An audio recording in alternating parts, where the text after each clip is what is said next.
कक्षा 12वीं के प्रिय विद्यार्थी ध्यान दें, जिस घड़ी को आपको बेसब्री से इंतजार साथियों वो घड़ी आपकी आ चुकी। जिस घड़ी का हमें क्या इंतजार साथियों कि हमारे पेपर हिंदी के कब लीक होंगे। एकदम आपको पेपर लीक हो चुका। अब आपको पूरे में 80 में से 80 अंक लाने से कोई नहीं रोक सकता।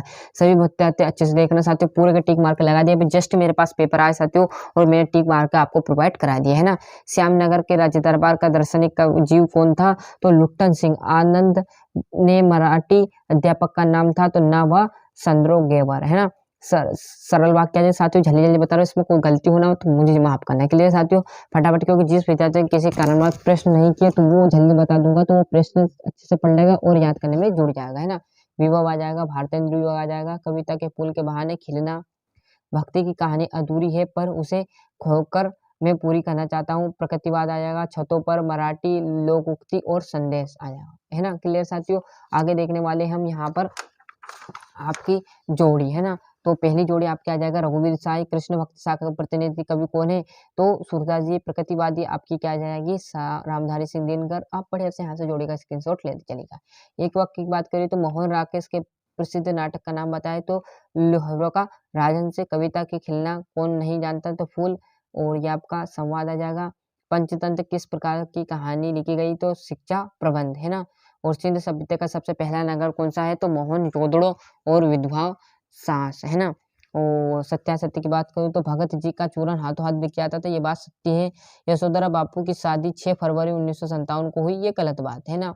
ये भी गलत बात, ये गलत, ये गलत। क्लियर है। यहाँ से छठे से आपको 2-2 नंबर के बढ़िया से क्वेश्चन होंगे, इसका अच्छे से स्क्रीनशॉट लेना और जिस विद्यार्थी नहीं किया साथियों अच्छे से याद करने में जुड़ जाना। ये देख लीजिए यहाँ से बढ़िया से है ना। ये आपका 8वां हो गया, ये आपका 9वां 10वां। बढ़िया सा आप तो यहाँ से स्क्रीनशॉट ले लीजिए और याद करने में जुड़ जाएगा। फिर बोल रहा हूँ अच्छे से मेहनत करना है और इस बार इसी गद्यांश को पढ़कर इसमें से आंसर लिखने, तो लिख दोगे, इतना काम कर दोगे साथियों आप, बढ़िया से कर देना है ना।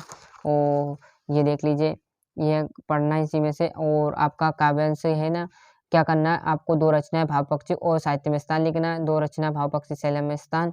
बड़े तरीके से आपको गद्यांश पढ़कर इसी में से आपको आंसर लिखने क्या है। आपको जब करो आप भाषा शैली 2 रचना आराम से करना साथियों, 3-3 नंबर के रहने वाले हैं।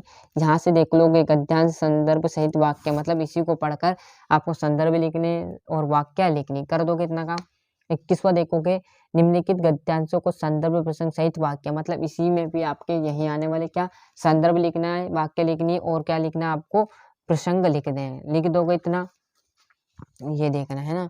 22वें की बात करूँ तो शासकीय चिकित्सालय आ जाएगा और या तो आपका पत्र आ जाएगा। बड़े तरीके से 23 की बात करें तो यहाँ से आपका निबंध आएगा, अनुशासन या भारत की राष्ट्रीय एकता। जो आपको अच्छा लगे आपने किया होगा वो आराम से कर सकते हो साथियों। इस प्रकार मैंने आपको यहाँ पर जो हिंदी का पूरा पेपर प्रोवाइड कराया साथियों, आराम से देखिएगा। यदि आपने अभी तक अपने पेपर रियल पेपर को चैनल को सब्सक्राइब नहीं किया, फटाफट चैनल सब्सक्राइब कर लीजिए।